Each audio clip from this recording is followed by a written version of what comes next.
Hi, guys. I hope you're all well and healthy. I miss being in the classroom with you guys. We're going to do our first read aloud. And for our first read aloud, we're going to continue focusing on plot. So let me remind you. So plot in lower grades, we looked at beginning, middle, and end. But now in upper grades, we look at more of the plot structure. So we look at let me pull up a chart that you worked on. Let's see if I can share my screen with you. There it is. Okay, so let me remind you what our plot diagram that I included in the packet looked like. So remember that our exposition is the beginning of the story, and that's where we typically learn about the characters, and then the setting is introduced. And then from there, we kind of learn what the problem is going to be. Then we have some rising action, and in the rising action is where the main character begins to face a series of conflicts. We start to see those events. And then your story reaches the climax, which is the very top of the mountain. And that would be your most exciting part of the story. And that's when we kind of begin to learn what the outcome is going to be. And then we have our falling action, and that is the events leading to the end of the story. And then we have our end of the story, also known as resolution. So keep that in mind as we read today. Okay, so let me share what the story is going to be about. So today we're going to be reading. Let me pull up the other, just a second.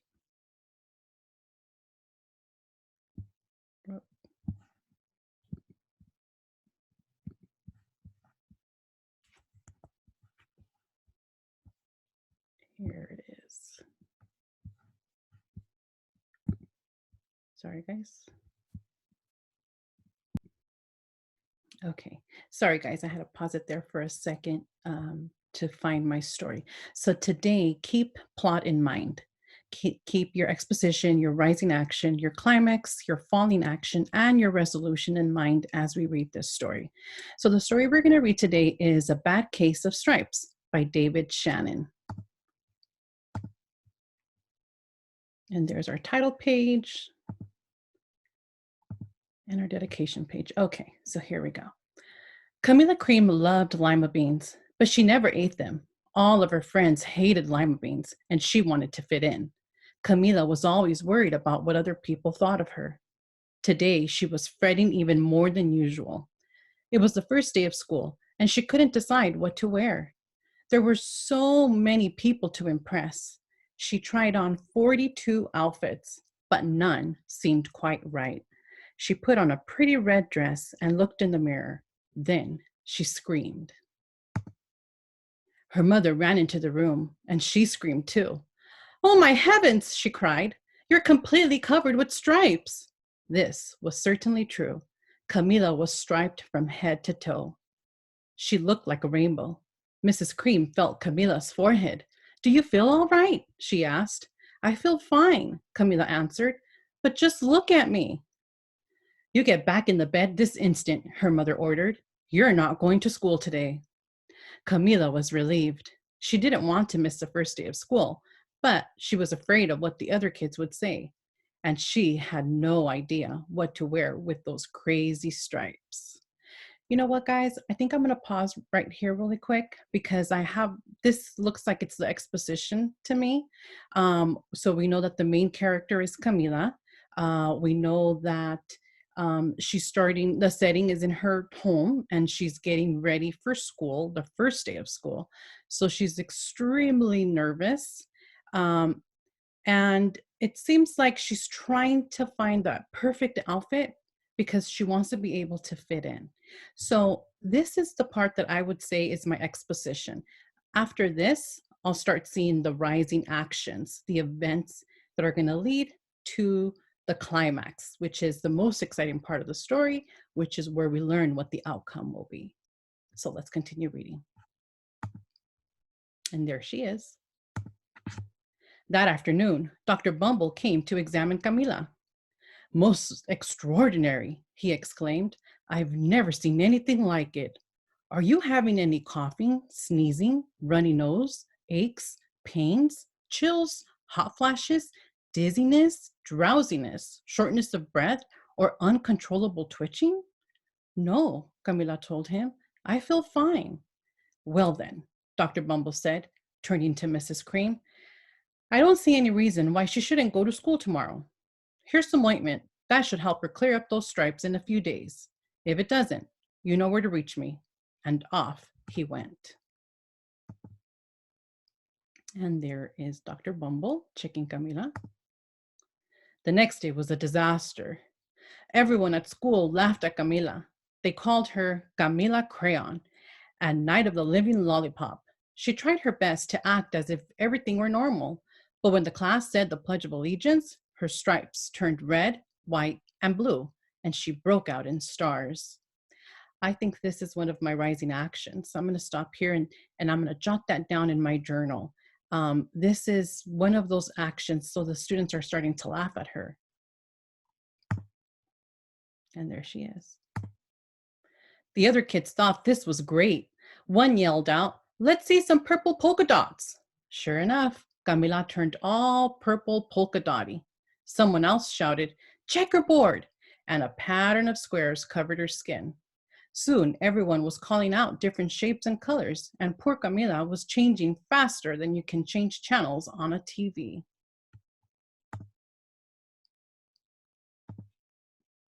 That night, Mr. Harms, the school principal, called. I'm sorry, Mrs. Cream, he said. I'm going to have to ask you to keep Camila home from school. She's just too much of a distraction, and I've been getting calls from other parents. They're afraid those spots may be contagious.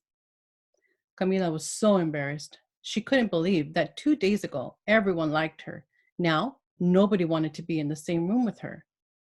Her father tried to make her feel better. Is there anything I can get you, sweetheart? He asked.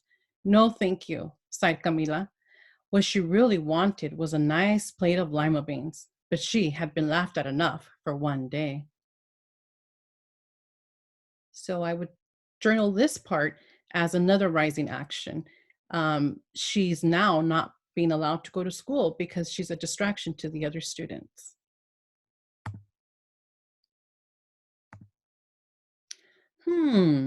Well, yes, I see.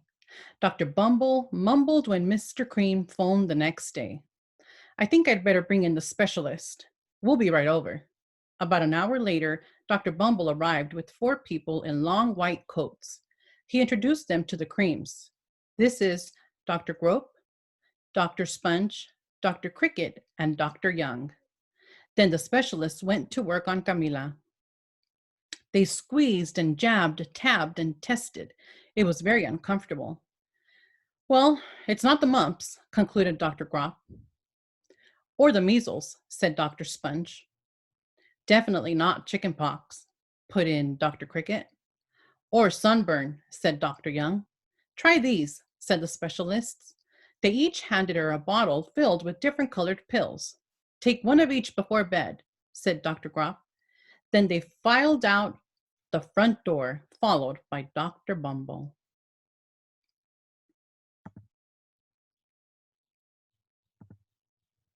That night, Camila took her medicine. It was awful. When she woke up the next morning, she did feel different, but when she got dressed, her clothes didn't fit right. She looked in the mirror, and there, staring back at her, was a giant, multicolored pill with her face on it. And there she is. Now, before I go on to the next part, I'm going to include this as a rising action as well. So she's given now medicine, and that's making matters worse. It's not helping her stripes or her appearance. Dr. Bumble rushed over as soon as Mrs. Cream called. But this time, instead of the specialist, he brought the experts.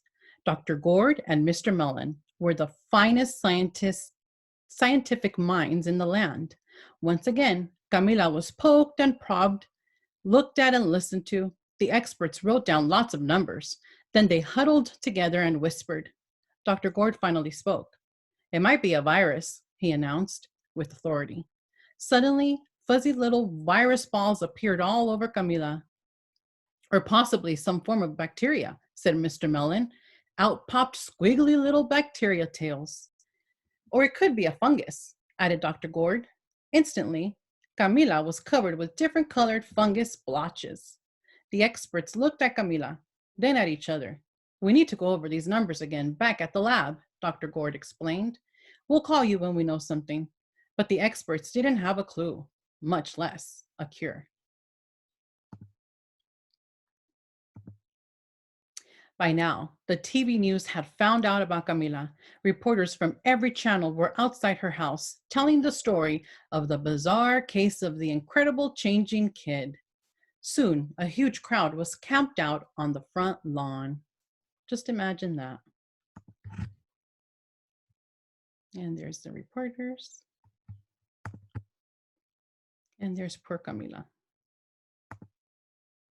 The creams were swamped with all kinds of remedies from psychologists, allergists, herbalists, nutritionists, psychics, an old medicine man, a guru, and even a veterinarian. Each so-called cure only added to poor Camila's strange appearance until it was hard to even recognize her. She sprouted roots and berries and crystals and feathers and a long furry tail, but nothing worked. One day, a woman who called herself an environmental therapist claimed she could cure Camila. Close your eyes, she said. Breathe deeply and become one with your room. I wish you hadn't said that, Camila groaned. Slowly, she started to melt into the walls of her room. Her bed became her mouth. Her nose was a dresser, and two paintings were her eyes. The therapist screamed and ran from the house. What are we going to do? Cried Mrs. Cream. It just keeps getting worse and worse, she began to sob.